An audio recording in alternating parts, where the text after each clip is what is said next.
Indian constitution परम पूज्य मोदी सत्व Bharat Ratna doctor Bhimrao Ambedkar, creator of the world's largest constitution.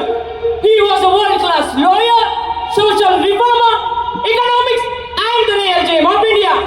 On this occasion of Constitution Day, Bhim Bahadur Dol Dasha Patak, honored to perform here. Jai Bhim, Jai Samvidhan, Jai Bharat.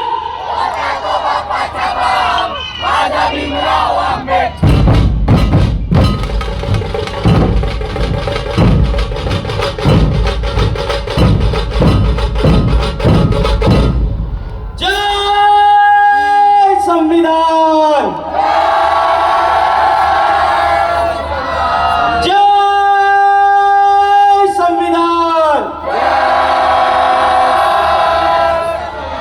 जय संविधान. भारतीय घटनेचे शिल्पकार, विश्वरत्न भारत